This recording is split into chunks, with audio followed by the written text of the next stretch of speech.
Welcome, Sojourners. This is Jonathan with Sojourners Awake. In this episode, the Sojourners are recovering from their battle at the Burning Beacon.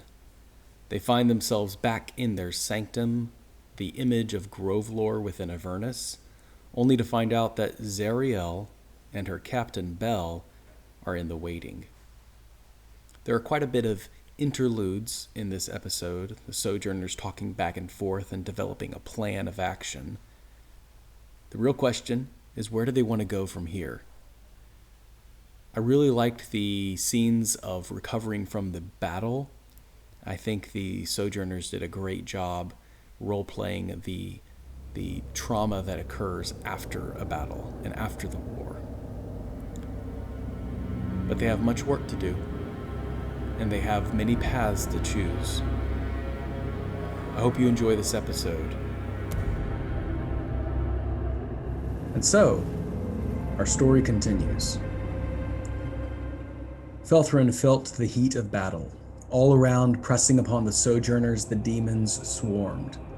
Their arms sprout from their slithering bodies, and they charged within the rank to prevent them from rescuing Moonglow, the angelic unicorn. Up above, the hideous demons buzzed and hummed, trying to nail down the intruders to drain their lifeblood away. Hay stood in the gap between Moonglow's broken body and the Marilith captain. The whirring of blades sang a frightening song in the dusty air, and Hay's body suffered slashes and cuts.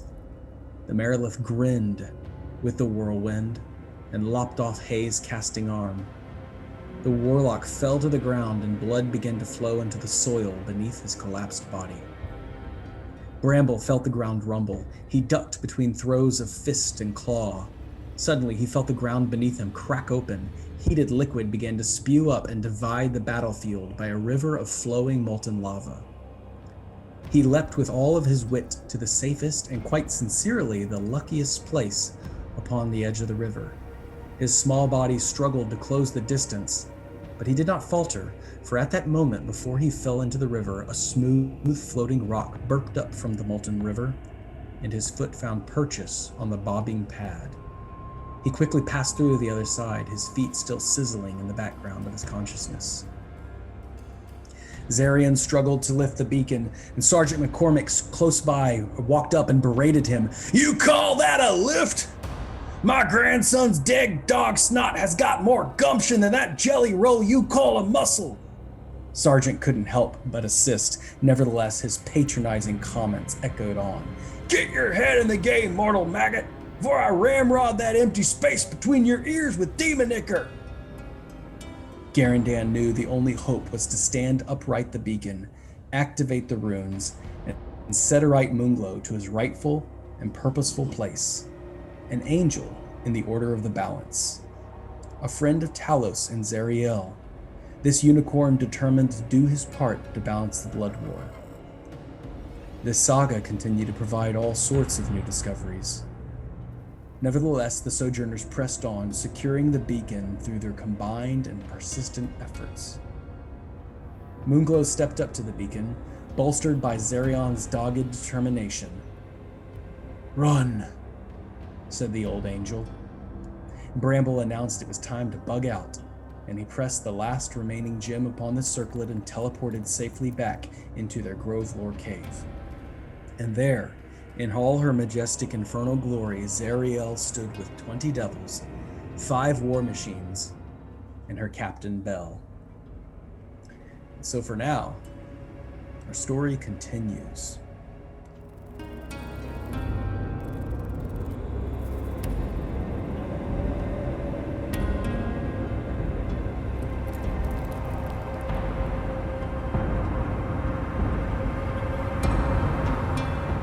In this cave, we zoom into the thoughts of Garindan Greybeard.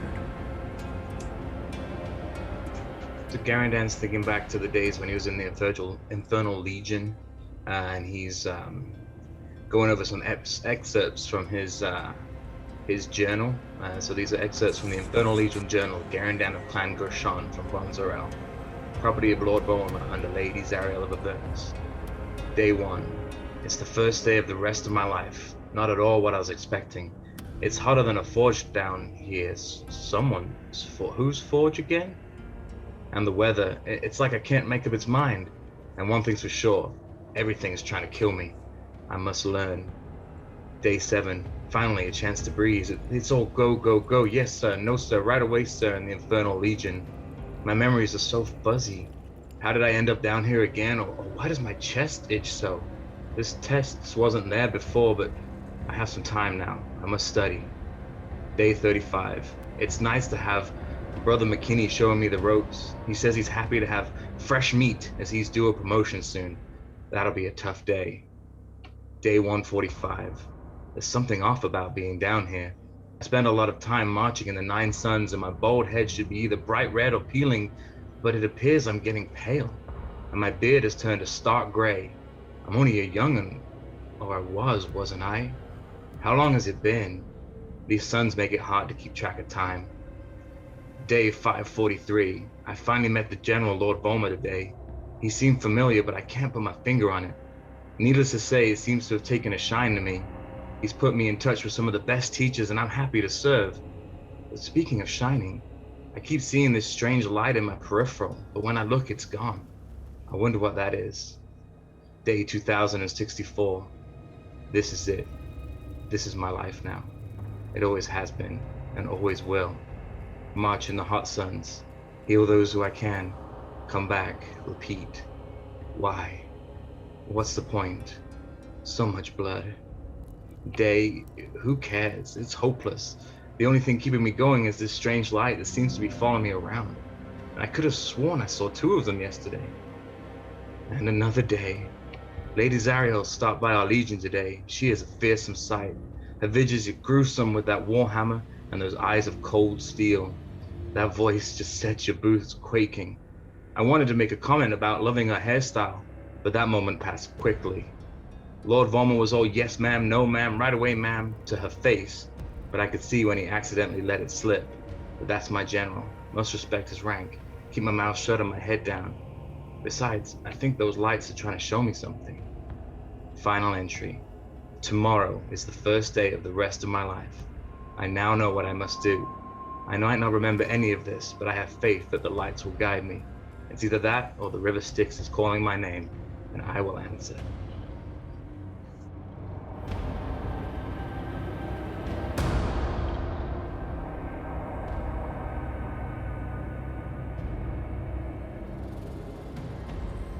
So, in this cave of Groverlore, you see all around you the familiar sights, the vines, the branches, the sound of the cool running river, yet your skin feels the heat, the trickles of sweat, the sting of open wounds, and blood reeks in this cave. The foul stench of the abyss still lingers on your weapons and your knuckles. Zariel stands before you. She motions to her captains and says, "We make camp here for tonight." And then she turns to each of you and says, "We are honored to share your hospitality." Gives a toothy grin. Upon recovering from this scene, from the battlefield of the burning beacon, I'd like to know how each of you are recovering. If you would all make a Constitution saving throw to see how you fared after this battle. Felthran makes a pass.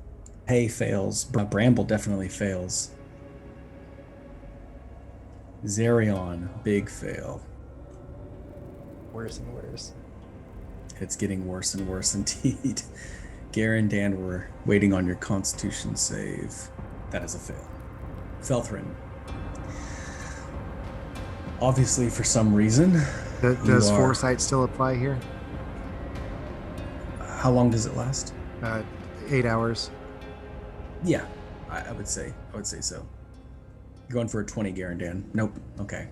Moving on, Felthran, you're the only one who, despite the gruesome battle that has taken place, you are not suffering any major shell shock. Hey, obviously you have your wound to contend with. However, you do find yourself completely and utterly famished and parched with nothing more on your mind than food and water. Bramble, besides the sizzling of your feet, you have pulled from your belongings a reminder from home. You have no choice but to express homesickness to your comrades or anyone else within earshot. Zarion, the horror of battle has shocked your system. You are incapacitated until succeeding on a Constitution saving throw or taking a long rest. You may not speak, and you must cope by doing one thing compulsively.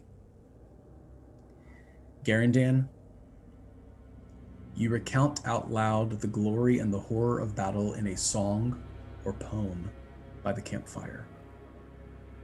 Felthran, I'm just glad you didn't roll a natural 1. Yeah, that would be bad.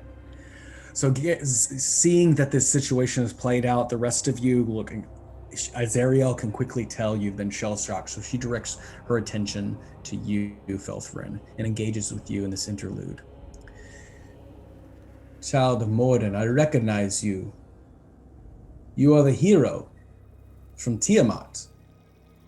I was there. So was I. I recognize Garindan now. And she holds up Morden's battle axe. It has been a fine trade that I have received from Morden. She looks at you, Felthran, and kind of, you can tell that she's respecting you. There's something about your appearance right now that she sees as a comrade rather than an inferior. And what is that? Well, she can see that Felthran has a lot of lightly weeping wounds around his body. Lots of cuts in his armor, maybe even a place where there was some penetration through his armor. But he wears it like there's nothing at all going on. He looks as pristine in his countenance as he would walking out of the caves in Groverlore. He's just got it all together at this moment, mentally and physically. Even though he's taken a little bit of a beating, he definitely looks like it hasn't bothered him at all. And so he's standing there boldly looking at his party members, trying to decide how he can help. Let me tell you, last time we met, we also met in a cave right outside the Temple of Tiamat. I'm going to level with you. The Blood War is going poorly. I am grateful that you aided the 43rd Infernal Legion.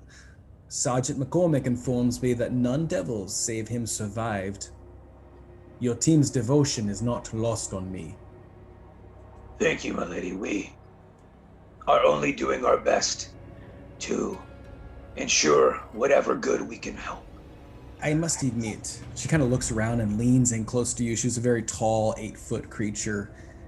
She kind of stoops down on one knee to get eye level with you and says, "These battle axe, very powerful. But I could not help notice that ever since I began using it, I've developed a strong desire for Dwarven ale." Well, you are in luck, my lady. If there is one thing that you will always find on Felthran, well, two things. You will find him with his hammer and with some Dwarven ale. And he'll reach down to his pouch and offer her a drink. Yeah, so she gratefully accepts it and then looks at your warhammer and looks at the battle axe and says, "A trade for now? Perhaps?" She seems to be examining your firearms. I would be happy to look at the axe, although this hammer is very dear to me. But you are welcome to examine it while you are enjoying some of my ale.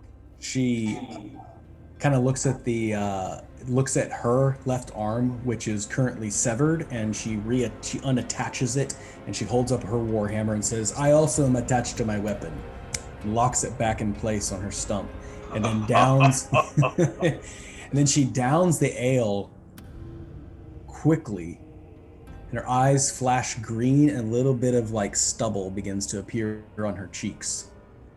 She hands the mug back to you and says, "Also, I've grown a beard. It seems as if I need to keep shaving." Not for me, you don't. We like that in our women. Interesting. I did not quite expect it, but it has served me well. As Zariel and Felthran continue kind of bantering back and forth, does Felthran want to add anything else to this situation before we zoom into another? My lady, if I could ask and be so bold, as you have enjoyed my ale, it looks like my companions could use some refreshment. Do you have access to mortal food and water that we could consume? Easily. It is natural food, if that is okay with you. I will arrange for it quite quick. And she says in Infernal, "Yip, Skak, go on a hunting party. Collect enough food for a barbecue. The mortals are hungry." Two devils strapped in bone armor begin scampering off at lightning speed into the plains of Avernus.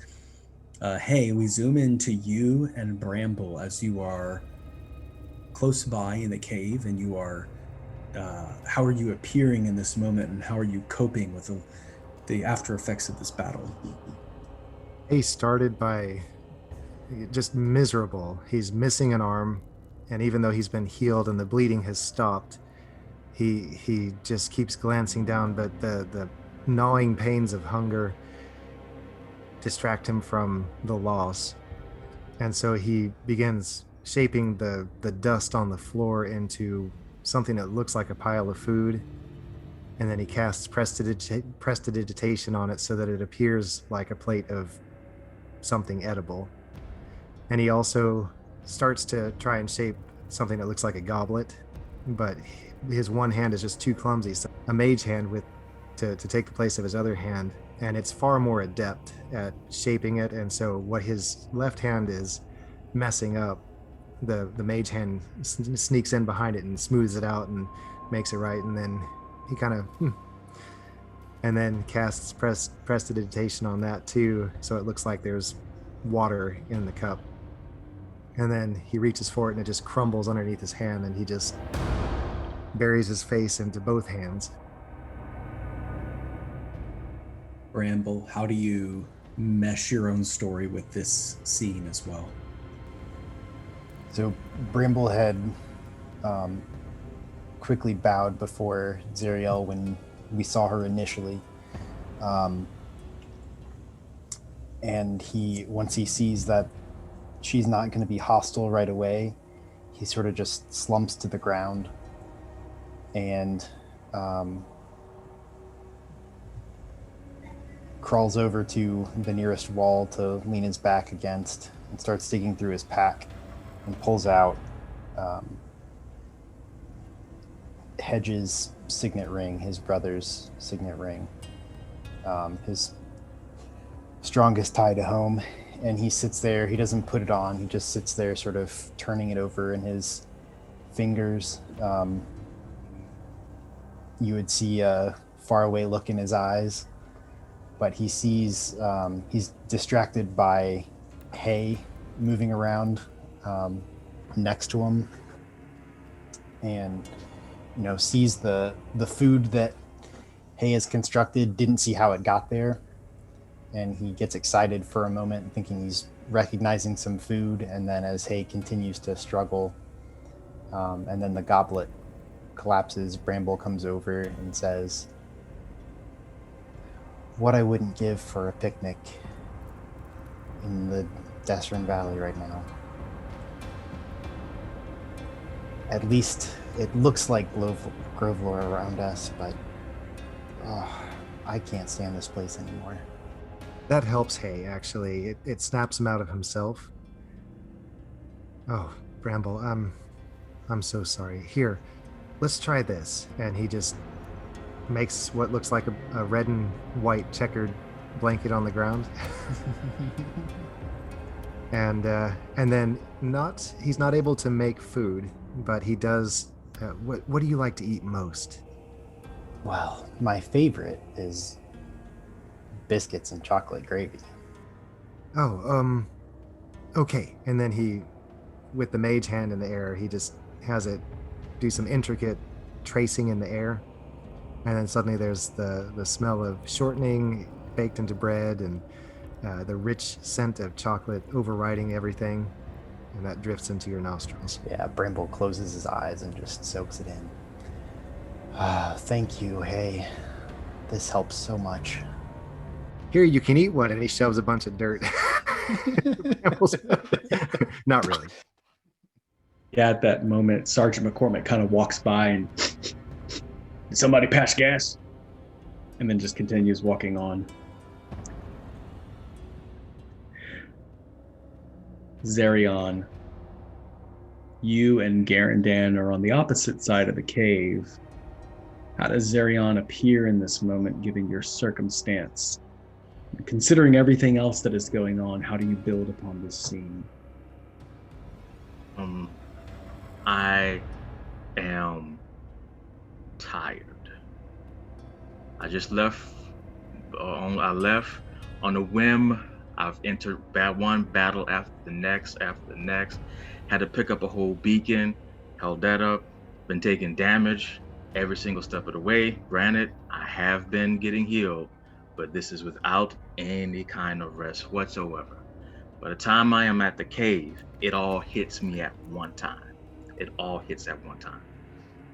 I am slumped.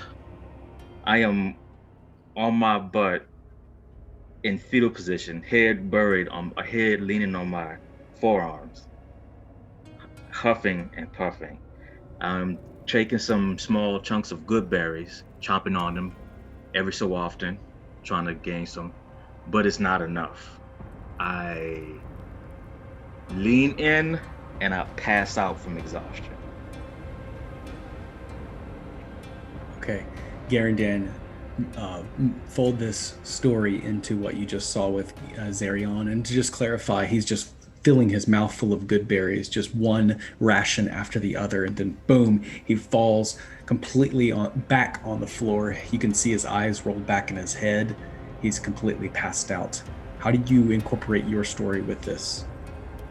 Garindan pulls out his bedroll, puts it underneath Zarion's head, and is just repeating to himself. Felthran swung with all his might, and Zariel was found trying. Bramble saved us from the fight, but Hay was so close to dying. He's just repeating that, kind of patting him on the shoulder, and just, it's gone now. It's the end. Felthran, you hear this song. How does this affect you? I think Felthran would then, as he hears the song on repeat, his attention would turn from the lady to each of the companions as their line in the song is being sung, just evaluating what he can do to help each one. And he's waiting for that food to arrive to go and offer the guys. But I think if his interaction with the lady is done, he's probably walking through the camp up to each person, maybe just setting a hand on their shoulders. What you'll notice, Hay now has like a permanent, almost like a dancing fire in his eye along the bottom half of his eye, and it's black flames instead of actual fire flames. So it's like the darkness is trying to push into his eye on a permanent basis, but it ends up looking like little flames dancing. Bramble, one affection from you before we change to the scene. As getting a sort of a moment of rest, he realizes that his foot is still a little bit sore from, where the bottom was nearly burnt off. And he starts reflecting on the luck that he had in being able to jump across that chasm of that lava flow that opened up. And he's realizing he had no business making that jump. and it was nothing but, well, he first says it was nothing but luck that got me across that, and then he starts to think, maybe it wasn't luck. I've seen enough from these guys to know that it could have been something else. And so he makes his way over to Garindan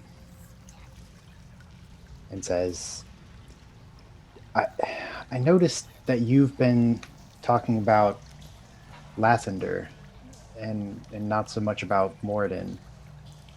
Is Lathander looking out for us too? We're on a mission for balance. Moradin, he loves deeply, but he kind of keeps to himself. Lathander's got work to do with Zariel down here, Moonglow, and Talos. I feel him.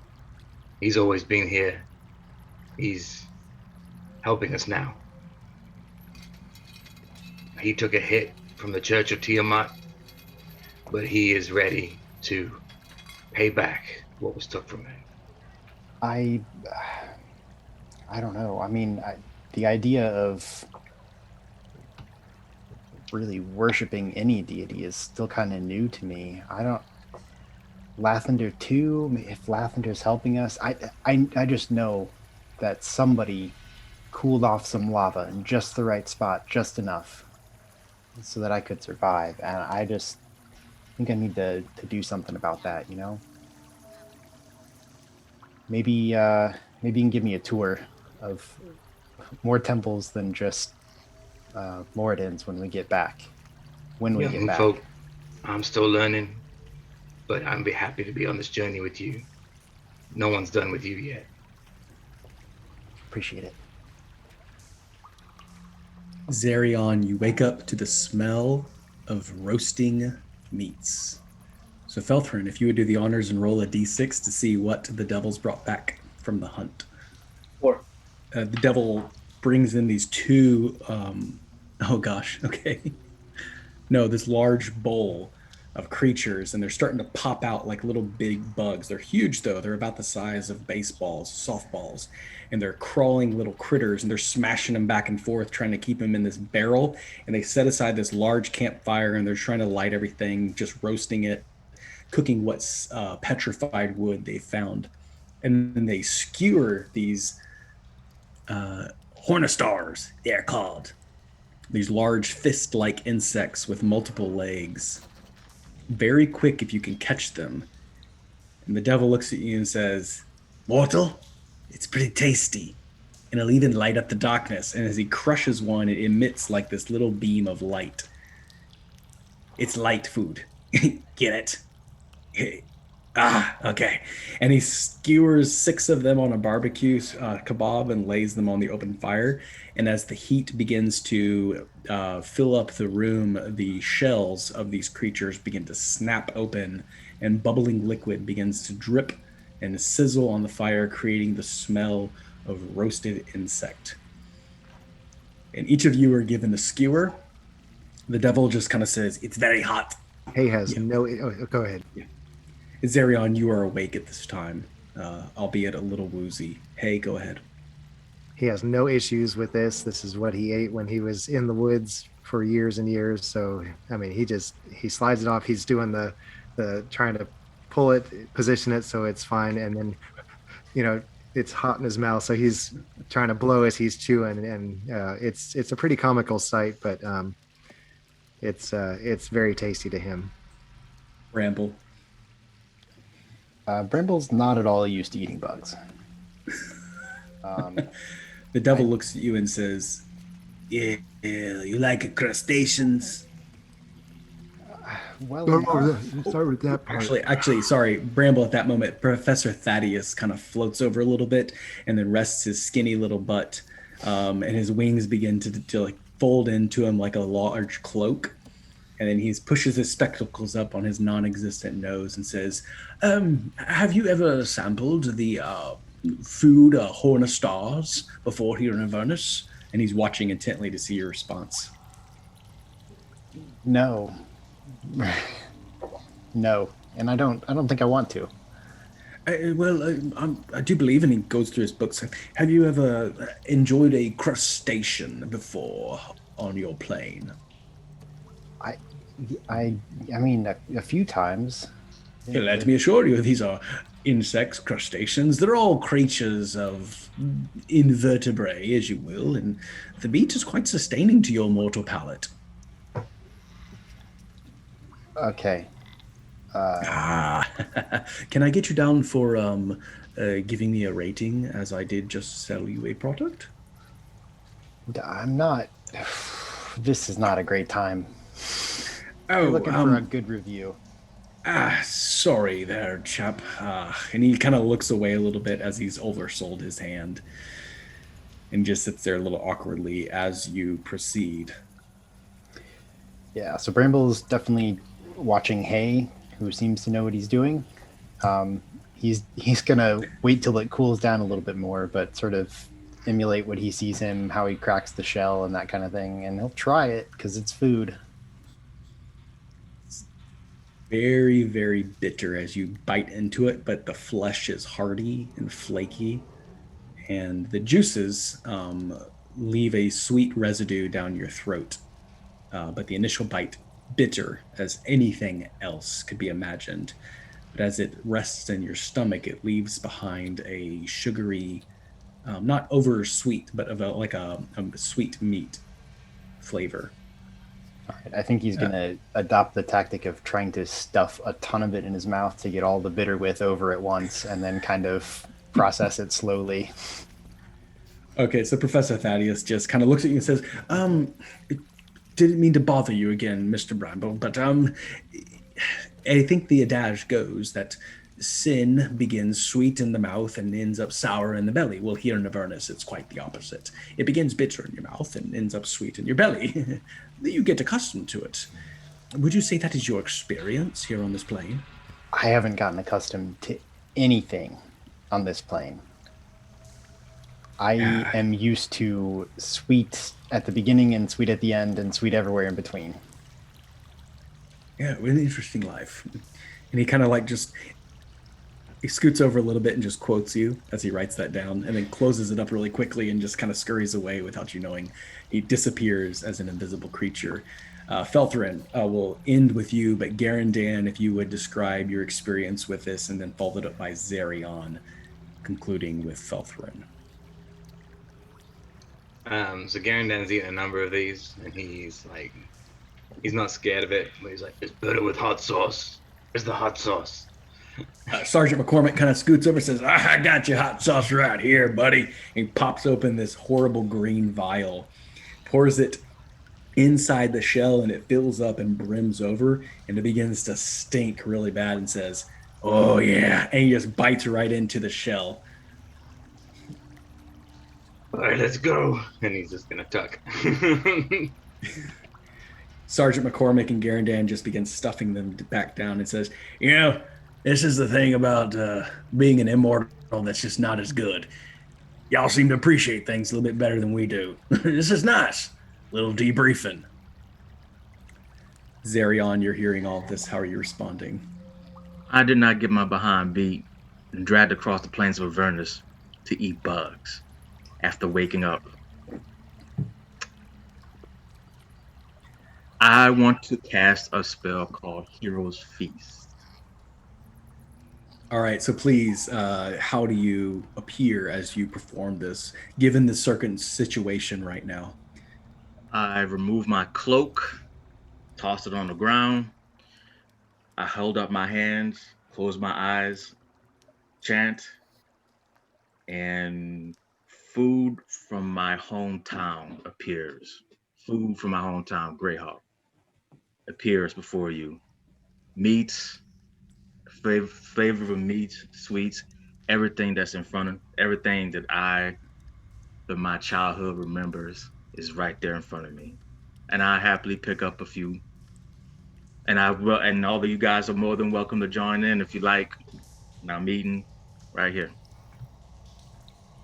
Okay, this large spread of food. Bramble, there's plenty of Hinfolk food lined up.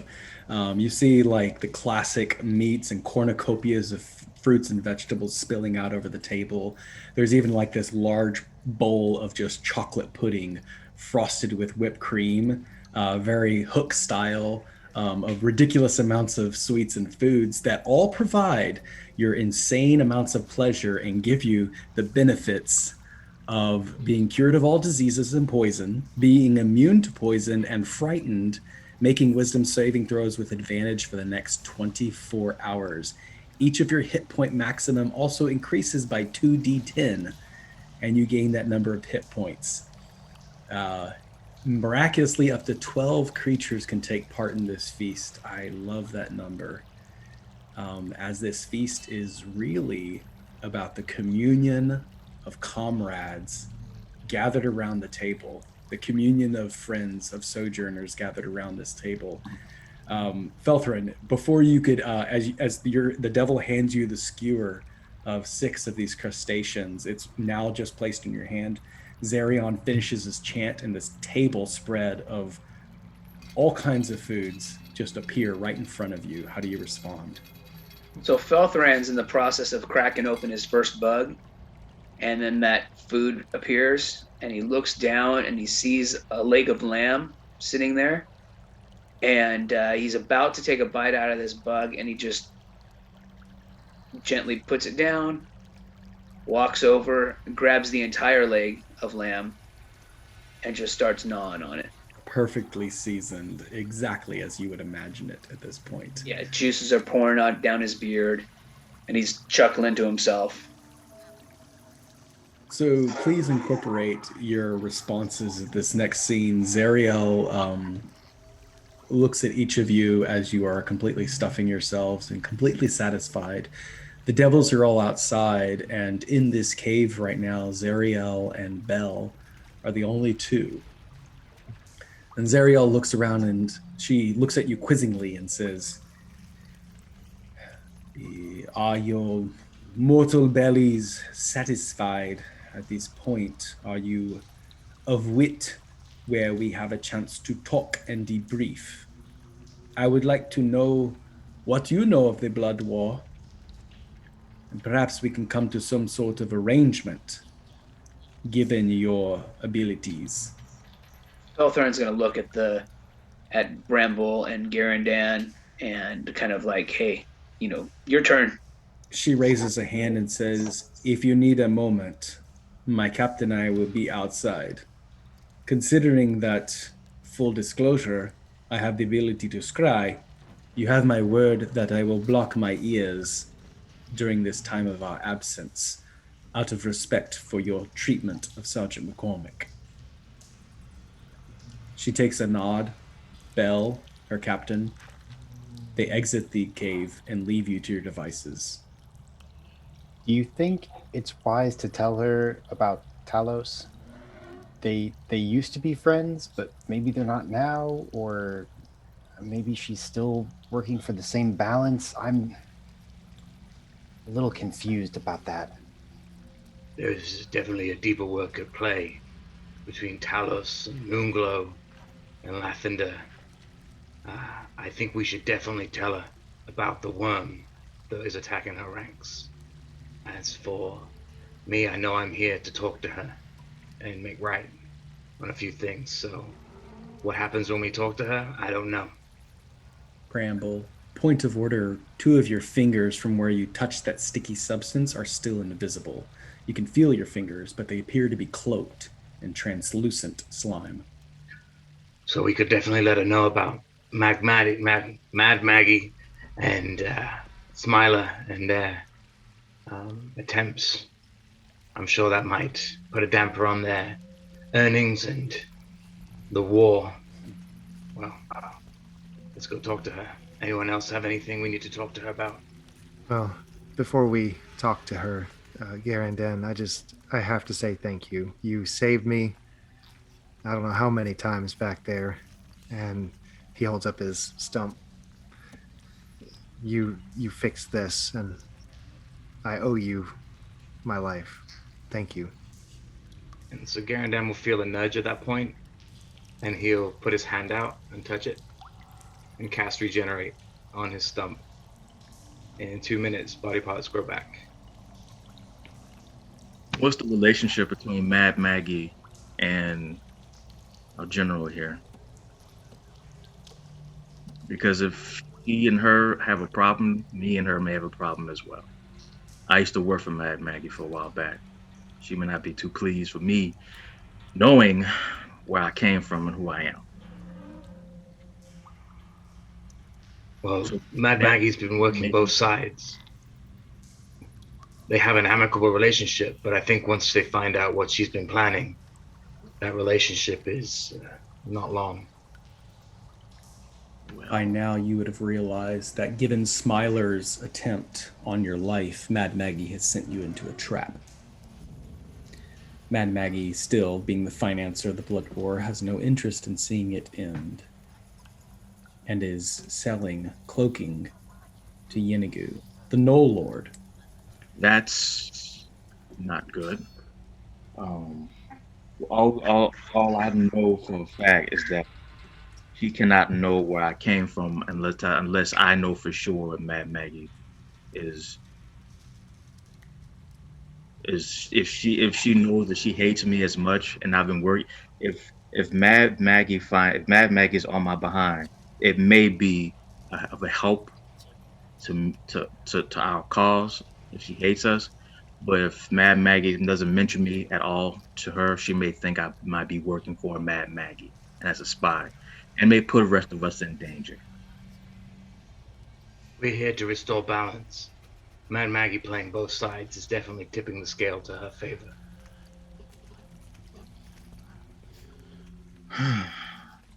Just a concern. That's all it is.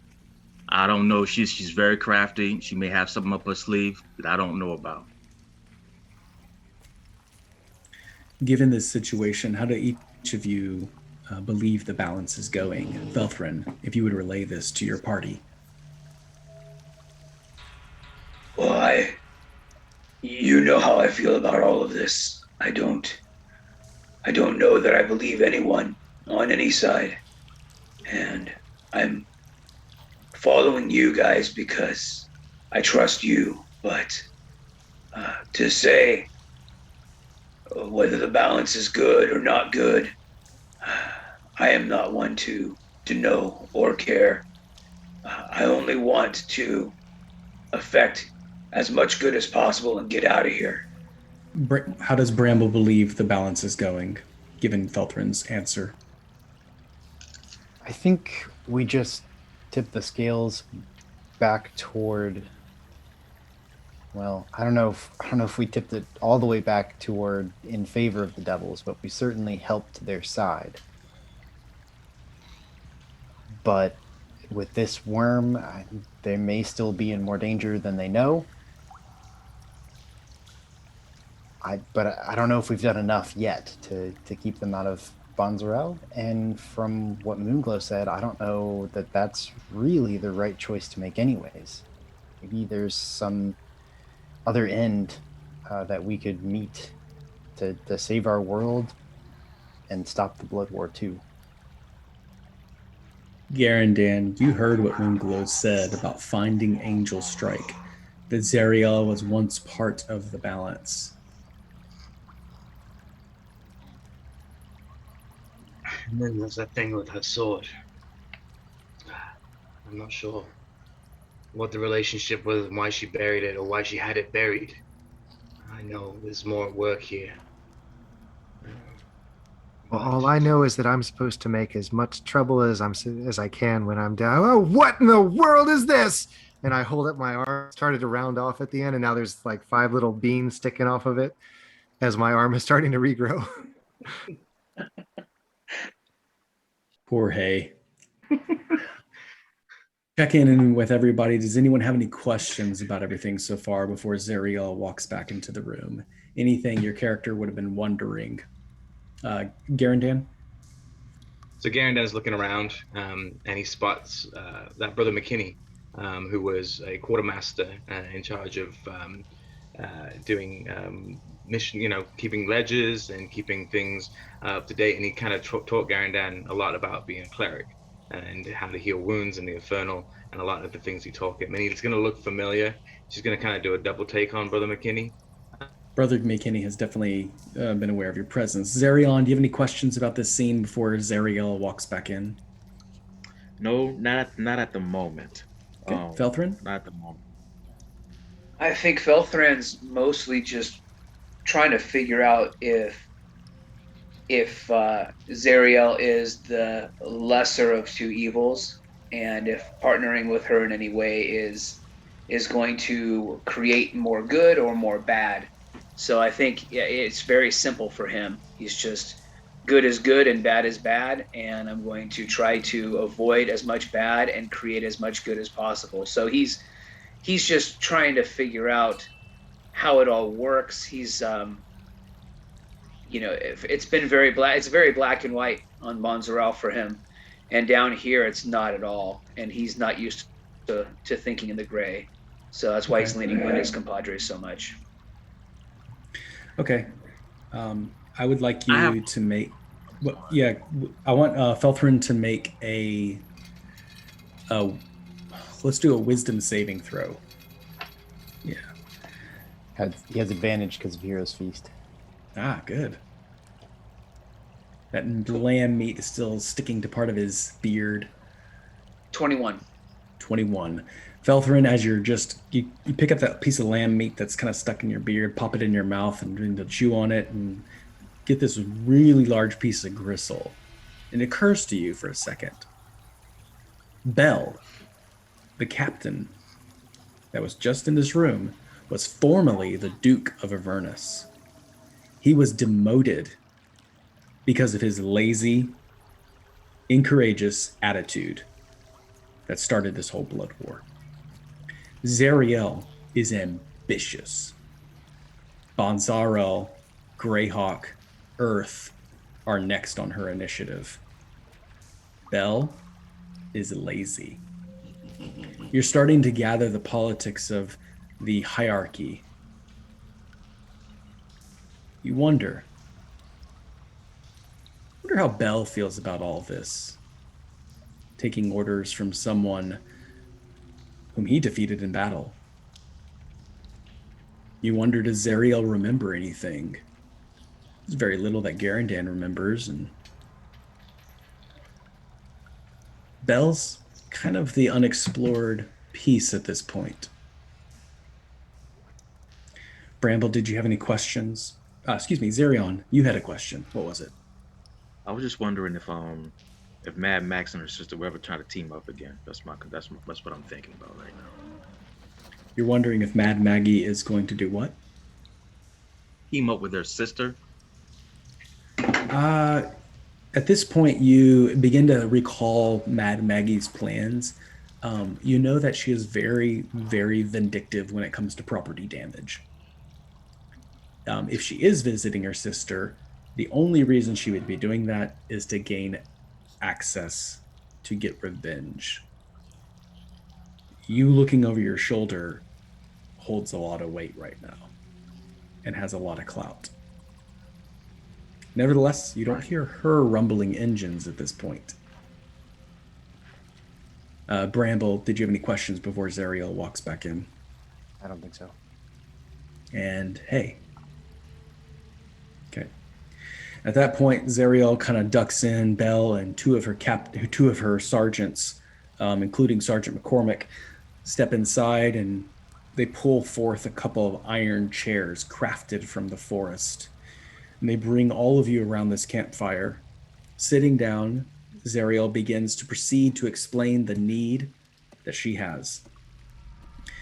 You understand, we have a dock. It's called the Stygian Docks. We have large cranes that dredge through the Black River, the river Styx. My devils cannot touch the water.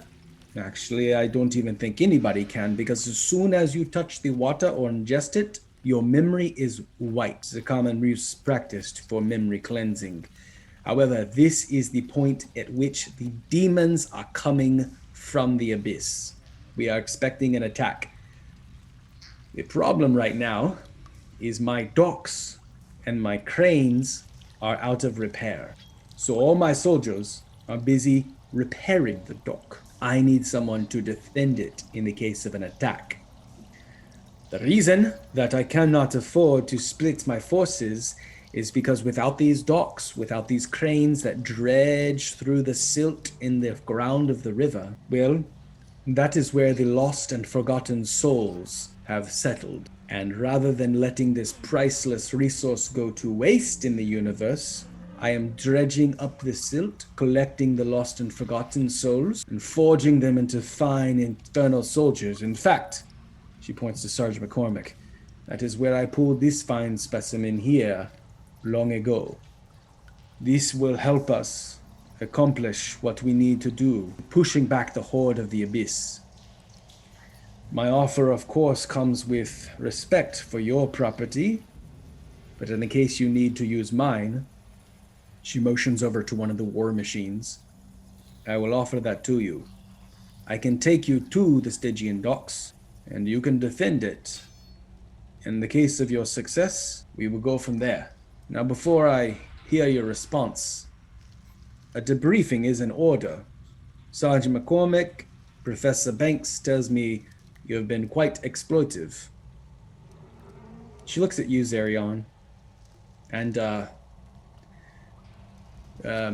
no doubt putting a salt in the wound of a certain hag. Would anybody like to volunteer to speak on behalf of you Sojourners? Garindan will step forward. Okay, so Garindan, full belly, completely satisfied and feasted up, looking forward to a long rest. You step up from your iron chair. The campfire's blazing in the quiet dark of this Groverlore, and you're standing before Zariel. How do you proceed? Lady, though it pains me to be here again, we are on a mission. We were sent by someone I think you know. Someone who seeks balance. Now, some of us don't do this easy or willingly, but for the greater good. Saw a need, and we saw Zariel with Tiamat be affected by what is going on down here. Now, lady, Talos has sent us, and we have met Moonglow, and I am in league with Lathander, and I know you are aware of all of these. Now I've also got a calling to the Stygian docks. We have witnessed an attack, planned, a surprise attack, is going undetected. Now, lady, I know you have a mission here, and a goal, and a purpose, but the universe is bigger than one plane. If it is a greater good that we defend this for you, we need some assurances. She looks at you quizzingly when you mention Talos, Moonglow, and even Lathander. She says, I'm sorry, I do not know those names. Bell, I think Bramble, and maybe a few others would notice him shifting very uncomfortably in his seat at this moment. But Zariel quickly pushes past. Nonetheless, no doubt they are just pawns in this game. You should know something about Tiamat. When you kept her from entering into the plane of Zariel, it weakened her greatly. She is very vulnerable in her state right now, and very protected in her temple. If she got involved in this war, well, wherever she goes, many of the Abishai go, and that would leave Avernus very unprotected. Although the Abishai are not necessarily loyal to me, they love this land and they will fight against it in case someone attacks it. So Tiamat is weak in her form, but her subjects are incredibly fierce, and that is where the strength lies. They will defend her if she is under fire. You speak of you have foreseen an attack. Is it at the Stygian docks? Bramble, do you have that map? Bramble reaches into his pack and spreads it out. Where do you see the Croatoic going? We found this Bramble? in a known associate. Where did you find this? We found it from a known associate of Mad Maggie, by the name of Smiler. We found it in a cave, his kind of workshop. Professor Thaddeus Banks says, Smiler the Defiler was deceased and annihilation as of 0300 hours this morning. Mad Maggie. And when she looks upon the map, does she see a map? Does she see a trail of the Krokatoak? What does she see, Bramble? I think so. I don't think we have any control over the map, right? I just checking in. It does not appear it's going towards the Stygian docks. It appears to be in an undisclosed location in the wastelands. Okay. Position determined somewhere in the wastelands, which is very conceptual, but its target destination is still undisclosed at this time. But now that you've shown her the map, she looks at it very interestedly and says, I was not aware of this. This thing must be shielded with great power. Professor Banks, begin a search quickly for all cloak devices, invisible creatures. Put all the forces right now. Establish a communication to my captains in the ship. And he begins to channel his energy to search for any invisible cloaked creatures. This is a swollen creature. It is full of gas, and like a Trojan horse, it carries a great army. Felthran, a shiver goes down your spine, and you begin to hear the voice, I am first. I am knocking at your door. And I'm almost here. And you hear the yips and the yelps of hyenas beginning to cackle in laughter. The bones snap beneath their feet. Their saliva sizzles on the ground. The hunger begins to grow, and you see before you a land, unlike Avernus, completely wasted and sharp and miserable, even more so than you are now. I don't want to listen to you. I know there was a time when this place was not as bad as it is now. And it continues to get worse. I am here for my party. I'm here for the greater good. I am not here for myself. But, no, I will not listen to you.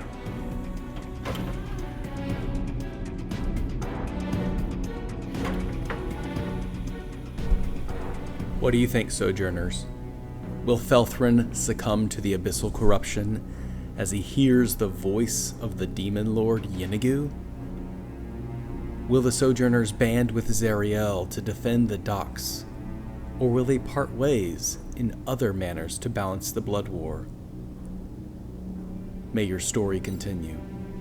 Thank you to Tabletop Audio for wonderful background sounds and ambiance. Please visit them today at www.tabletopaudio.com.